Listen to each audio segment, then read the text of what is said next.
Assalamualaikum warahmatullahi wabarakatuh. Halo teman-teman sekolah bisnis. Kepada kesempatan kali ini, saya akan menemani kalian untuk mempelajari tentang fundamental keuangan investasi pada program Suka Belajar.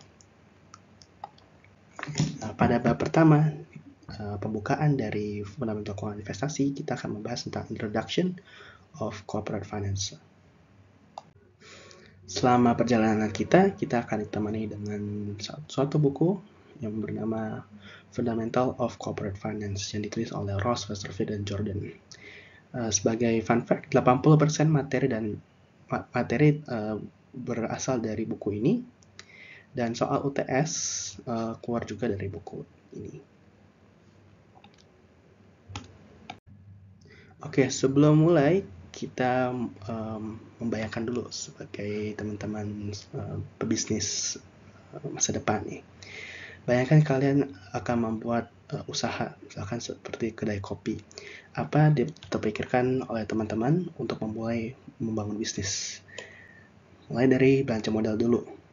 Lokasi di tempat yang ramai dengan pengunjungnya, mesin espresso untuk membuat secangkir kopi, bangku untuk tempat duduk customer agar nyaman, mesin kasir untuk menerima pembayaran, dan pegawai untuk melayani pelanggan.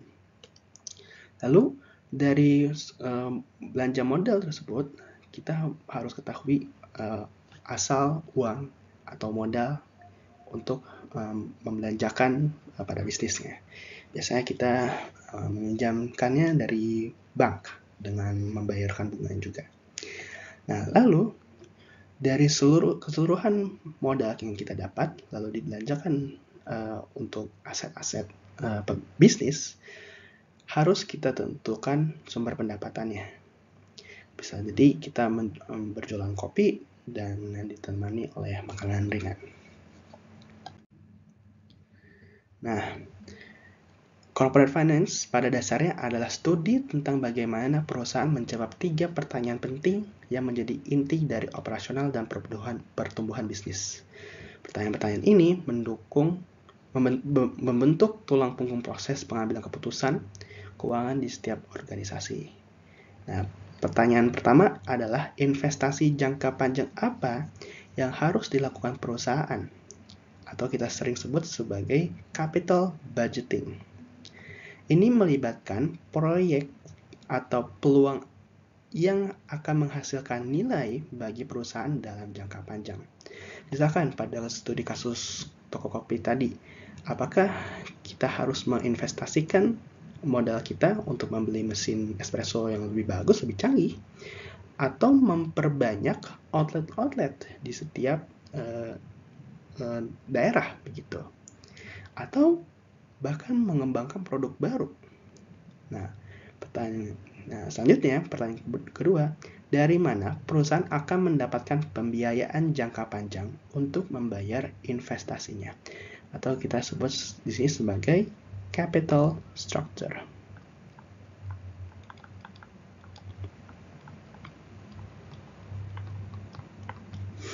Nah, ini menyangkut keputusan apakah bisnis itu akan mengambil utang, pinjaman, atau equity, atau menjual sahamnya untuk mendanai bisnis.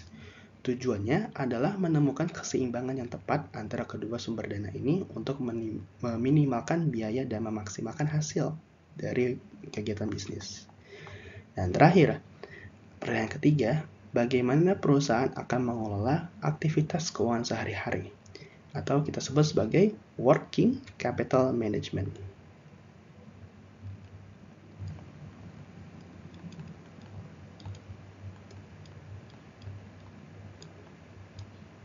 Ini lupa di translate ya. Bagaimana perusahaan mengelola keuangan sehari-hari pada perusahaan itu, bisnis itu. Ini mencakup pengelolaan aset jangka pendek seperti inventaris, stok, dan kas, serta kewajiban jangka pendek seperti utang usaha. Manajemen modal kerja yang efektif memastikan perusahaan dapat beroperasi dengan lancar dan tanpa menghadapi masalah arus kas.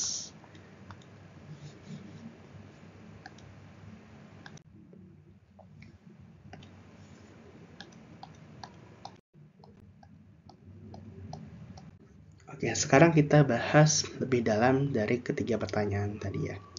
Yang pertama dalam penganggaran modal atau capital budgeting. Jadi capital budgeting adalah proses perencanaan dan pengelolaan investasi jangka panjang perusahaan. Anggaplah ini sebagai keputusan proyek di mana apakah keputusan ini layak untuk dijalankan atau tidak. Contohnya, jika perusahaan sedang mempertimbangkan untuk membangun pabrik baru atau di studi kasus kopi tadi membangun outlet baru, pebisnis itu harus mengevaluasi apakah aliran kas potensial dari outlet tersebut mampu melampaui biaya pembangunan outlet tersebut. Nah, ini melibatkan analisis ukuran waktu dan risiko aliran kas di masa depan. Nah, keputusan capital budgeting yang buruk dapat menyebabkan pemborosan sumber daya dan hilangnya peluang. Contohnya, misalkan ketika kita salah memutuskan untuk membangun outlet baru, yang ada jika outlet tersebut tidak perform, ya, artinya ada pemborosan di sumber daya, misalkan di hutangnya menambah, tapi tidak alirkan cash flow di dalam bisnis tersebut, dan ini akan mengakibatkan hilangnya opportunity cost untuk mengembangkan bisnis potensial selanjutnya. Seperti itu.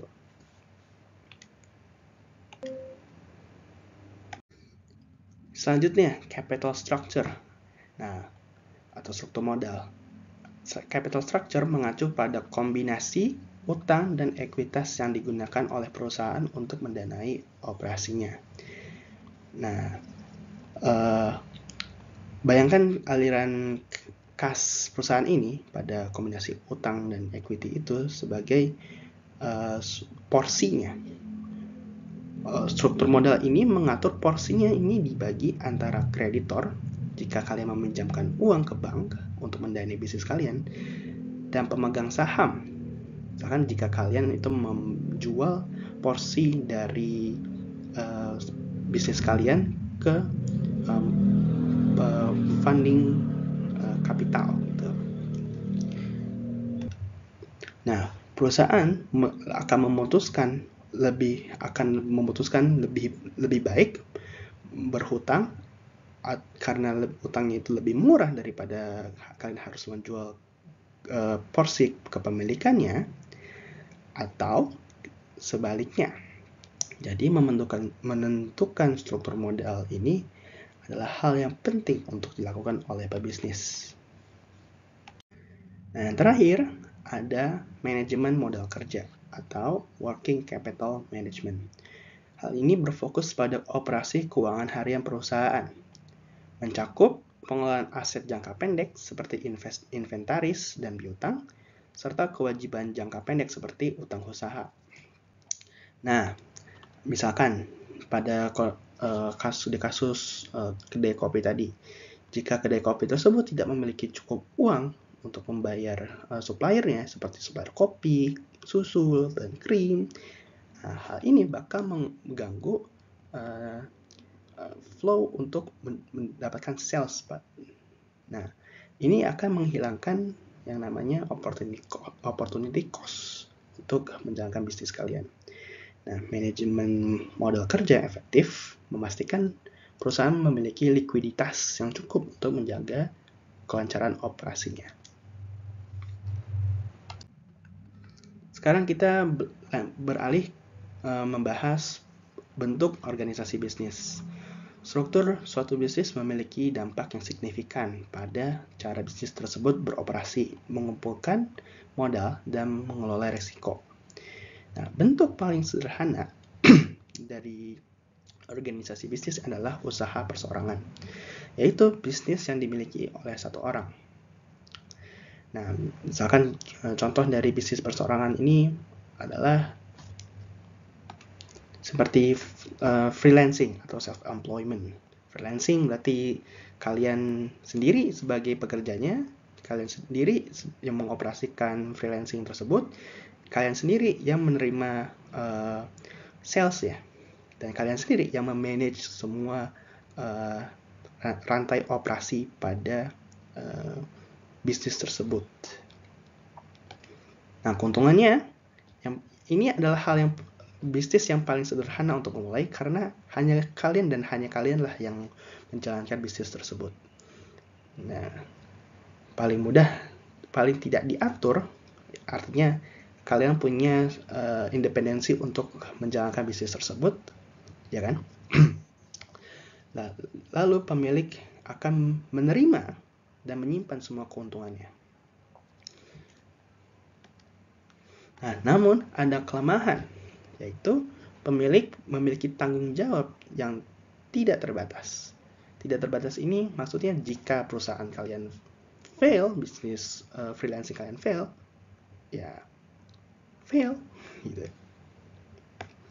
Fail ini berarti hanya kalianlah yang bisa bertanggung jawab akibat kesalahan atau kelalaian bisnis kalian. Yang kedua, yaitu hidupnya terbatas. Hidupnya terbatas ini dimaksudkan mungkin umur bisnis terbatas ini, misalkan kalian sudah done dengan bisnis kalian freelancing karena mungkin kecapean atau mempunyai kesibukan yang lain. Nah, ini akan berakhir ketika pemiliknya sudah done dengan bisnis operasinya, ataupun jika bisnis itu pemilik bisnisnya meninggal dunia atau memutuskan untuk berhenti beroperasi.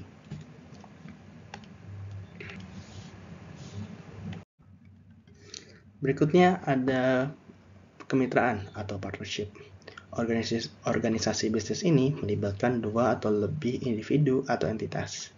Terdapat dua jenis dari bisnis kemitraan ini. Yang pertama adalah kemitraan umum atau general partnership. Yang kedua adalah kemitraan terbatas atau limited partnership. Dalam kemitraan umum, semua mitra berbagi keuntungan dan kerugian, serta memiliki tanggung jawab yang tak terbatas. Contohnya apa? Contohnya koperasi. Koperasi itu, semua anggota koperasi itu menjalankan proses bisnisnya, mulai dari mereka menjalankan proses bisnisnya, menyetarakan modal di dalamnya. Mereka juga yang menjalankan bisnis tersebut secara aktif. Si pemilik dan pemodal koperasi tersebut. Jika mereka merugi, maka semua anggota yang ada di koperasi itu merugi juga. Lalu ada kemitraan terbatas. Mitra terbatas memiliki tanggung jawab yang terbatas dan tidak berpartisipasi secara aktif. Contohnya apa? Contohnya CV atau yang bisa kita sebut sebagai Commanditair Vennootschap. Itu dalam bahasa Belanda ya. Itu badan usaha yang dimiliki oleh 2 orang atau lebih yang menjalankan bisnis gitu ya. Yang membedakannya adalah ada anggota yang pada bisnis tersebut yang menjalankan bisnis secara aktif, misalkan dalam proses produksi gitu ya. Dan ada juga pemilik bisnis yang tidak aktif. Tidak aktif ini mereka sebagai penyetara modal saja, yang memberi modal, tapi mereka tidak menjalankan proses bisnis tersebut. Nah, tanggung jawab yang dimiliki oleh pengelola operasional yang aktif tadi, dengan hanya sebagai penyetara modal saja, memiliki ruang lingkup yang terbatas. Misalkan hanya pemilik modal lah jika bisnis itu merugi. Lalu jika ada proses operasional bisnisnya, maka pemilik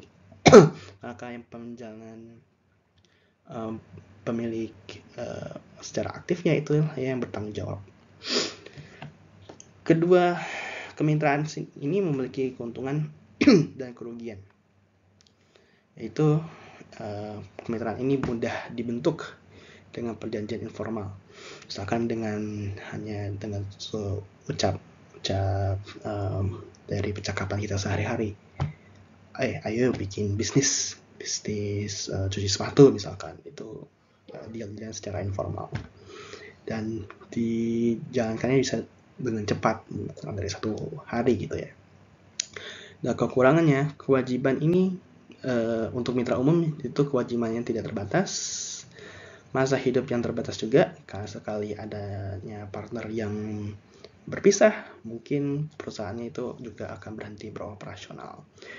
Yang ketiga, sulit untuk mentransfer kepemilikan karena penyetaraan kepemilikan antara partisipannya juga tidak menentu kecuali sudah ditentukan sebelumnya.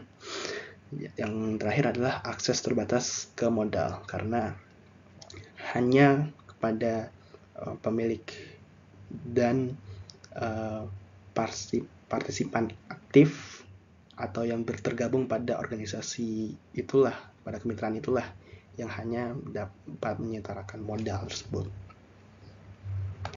Yang ketiga dan yang terakhir adalah perusahaan atau corporation, yaitu entitas hukum yang terpisah dari pemiliknya. Perusahaan ini memiliki banyak sekali keunggulan. Yang pertama adalah perusahaan dapat meminjamkan uang ke bank karena yang dipinjamkannya adalah si badan hukum ini atau entitas perusahaan, bukan seorang pemilik modal atau pemiliknya, pemilik pada bisnis tersebut. Yang kedua, dapat memiliki properti karena sebagai badan hukum dan terpisah dari entitas bisnisnya, dan nantinya properti itu akan dicatatkan sebagai kepemilikannya oleh perusahaan. Menuntut dan dituntut. Yang keempat, menandatangani kontrak. Nah, keuntungan dari perusahaan ini adalah tanggung jawabnya terbatas. Jadi pemegang saham tidak bertanggung jawab secara pribadi atas utang suatu perusahaan. Nah, perusahaan juga memiliki umur yang tidak terbatas dan mempermudah penggalangan modalnya. Nah, balik lagi ke tanggung jawab terbatasnya.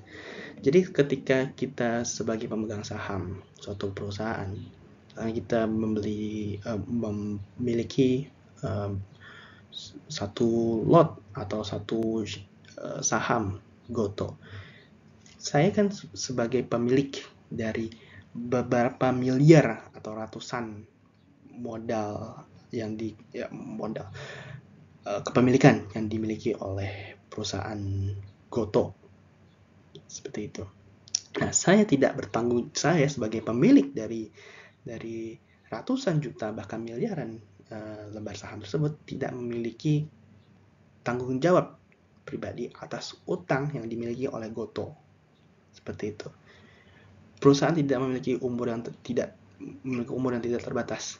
Nah, berarti perusahaan ini memiliki manajerial yang silih berganti, gitu ya. Dan manajerial ini hanya bisa menutup perusahaannya jika dari banyak pemilik perusahaan ini, seperti saya misalkan, setuju untuk perusahaannya menutup produksi gitu. Dan ini unlikely sekali untuk tutup dengan begitu saja. Dan yang ketiga itu lebih mudah untuk meningkatkan modal. Meningkatkan modal misalnya dari pinjaman dari bank itu lebih mudah karena sebagai entitas badan hukum ya. Yang kedua dapat menambahkan modalnya itu dari penawaran kepemilikan saham pada IPO misalkan. Nah, kekurangan dari perusahaan ini dia lebih kompleks untuk memulainya. Dan karena dia sebagai badan hukum berarti harus didaftarkan dulu di Kemenkumham ya untuk menjalankan operasi bisnisnya. Lalu perusahaan juga lebih kompleks untuk berbayar pajak gitu. Pajaknya bisa banyak dan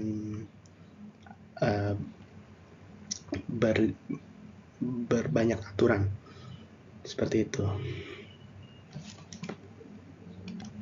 Nah, salah satu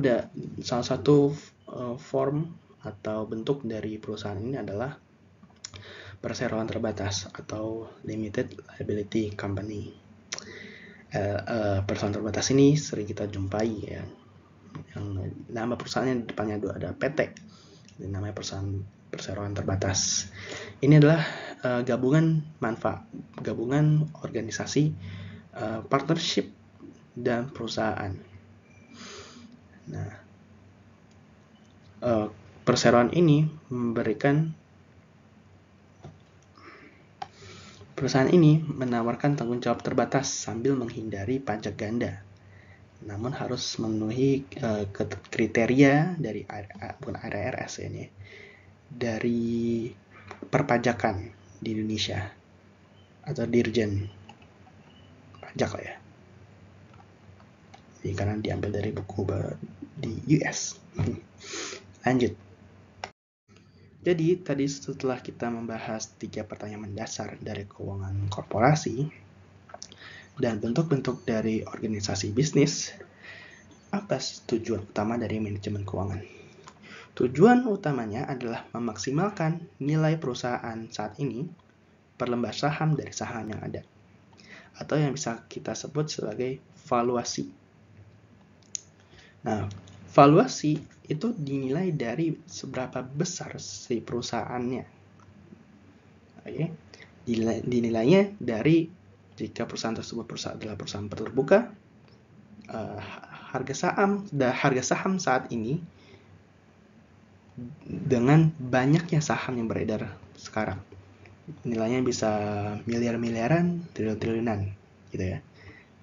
Ataupun pada studi kasus private equity atau yang kita sebut sebagai ekuitas swasta, itu perusahaan yang masih belum terbuka dan hanya di funding oleh venture capital, itu disebut sebagai valuasi. Misalkan pada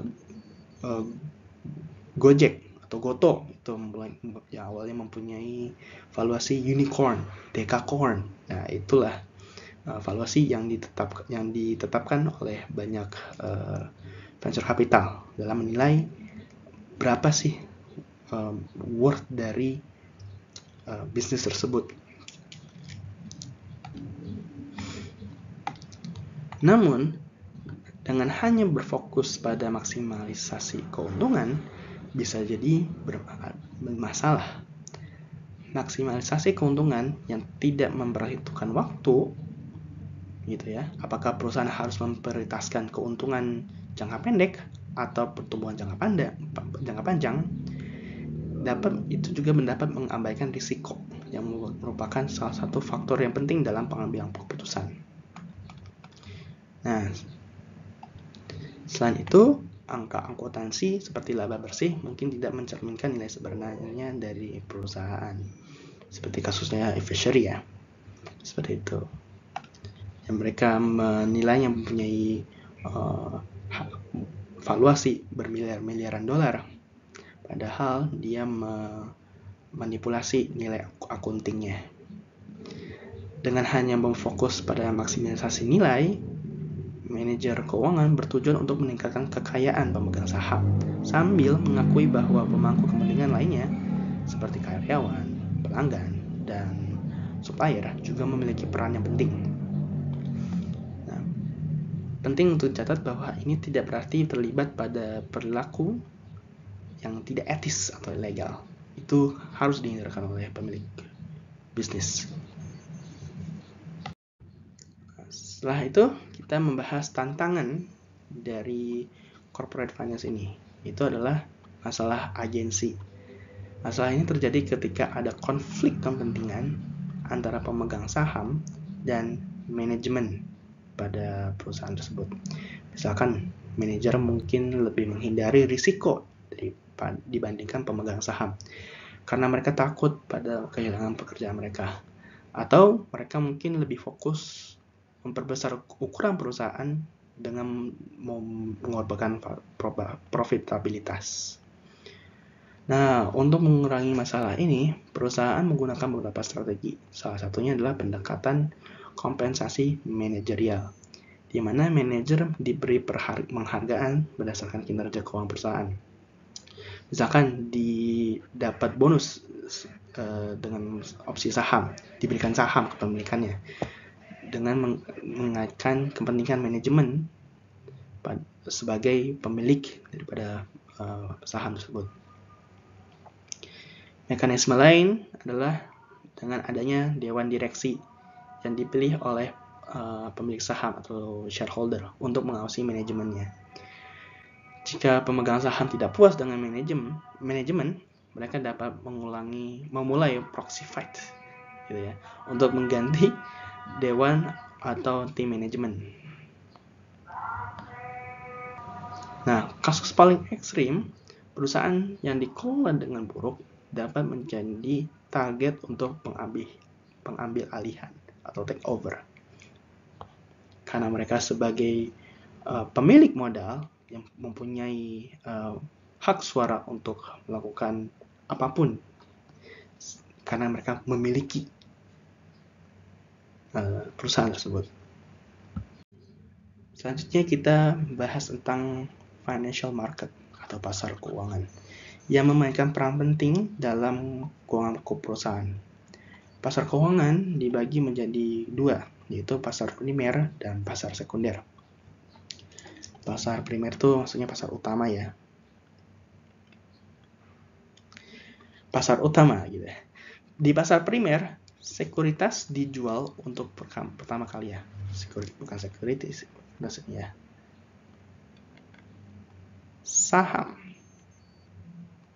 saham atau kepemilikan dari suatu perusahaan tersebut. Nah, jenis-jenisnya ada penawaran umum seperti IPO atau private placing, penjualan yang dinegosiasi dengan pembeli tertentu. Nah, pasar utama ini sebagai contoh adalah initial public offering. Jadi, saat pertama kali perusahaan itu ingin go public dengan harapan untuk mencarikan modal segar untuk perusahaannya. Jadi, perusahaan itu akan melepas beberapa porsi kepemilikannya untuk nantinya ditawari oleh masyarakat umum atau investor agar membelinya. Nah, pembelian saham ini gitu ya, akan menjadi modal segar tambahan untuk perusahaan untuk menjalankan operasi bisnisnya. Begitu. Nah, yang kedua ada pasar sekunder. Di pasar sekunder ini adalah pasar di mana sekuritas atau kita sebut sebagai saham itu dapat diperjualbelikan setelah penawaran perdana. Nah, pasar sekunder ini biasanya kita kenal sebagai trading atau jual beli saham, gitu ya. Nah, pentingnya untuk pasar sekunder ini mereka menyediakan likuiditas, meningkatkan kesediaan investor untuk membeli di pasar primer. Jadi pemilik investor tadi dapat mudah mengkonversikan saham tersebut menjadi uang tunai dengan menjual belikan kembali dengan masyarakat umum. Nah, ini membuat investor lebih bersedia untuk berpartisipasi di pasar primer atau pasar utama pada initial public offering, karena mereka tahu dapat keluar dari investasi jika diperlukan. Ada dua jenis pasar sekunder utama, yaitu ada pasar dealer dan pasar lelang. Pasar dealer ini tempat di mana investor menjual dan membeli sekuritas untuk diri mereka sendiri dengan prosedur over the counter.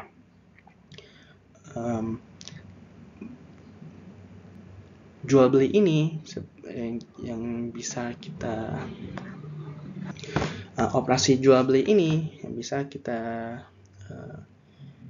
bayangkan sebagai trading, yaitu di mana banyak investor melakukan tindakan jual beli dengan aplikasi ataupun sekuritas yang dimilikinya. Yang kedua, ada pasar lelang. Nah, pasar lelang ini pembeli dan penjual dicocokkan langsung. Dan pasar ini biasanya memiliki lokasi fisik seperti bursa efek di New York. Nah, sayangnya di Indonesia tidak ada ya, namanya pasar lelang. Jenis sekuritas yang diperdagangkan meliputi saham ekuitas dan instrumen utang atau obligasi dan pinjaman. Bab ini akan kita pelajari di pertemuan selanjutnya, mungkin berikutnya, karena akan membahas lebih detail tentang saham dan instrumen utang, apalagi obligasi ya. Obligasi. Pasar sekunder sangat penting untuk menjaga kepercayaan investor dan memastikan kelancaran sistem keuangan. Oke, dapat kita simpulkan dari pembelajaran kita hari ini. Keuangan perusahaan membahas tentang penganggaran modal, struktur modal, dan manajemen modal kerja. Tujuan dari manajemen keuangan adalah memaksimalkan nilai pemegang saham. Ada banyak bentuk organisasi bisnis yang memiliki kelebihan dan kekurangannya. Masalah agensi dapat muncul diantaranya manajer dan pemegang saham, tetapi ada mekanisme untuk memitigasinya. Selanjutnya, pasar keuangan memainkan peran penting dalam memfasilitasi permodalan dan menyediakan likuiditas bagi perusahaan. Oke, sekian untuk bab pertama, Introduction of Corporate Finance. Sampai bertemu di bab kedua pada program Suka Belajar. Terima kasih.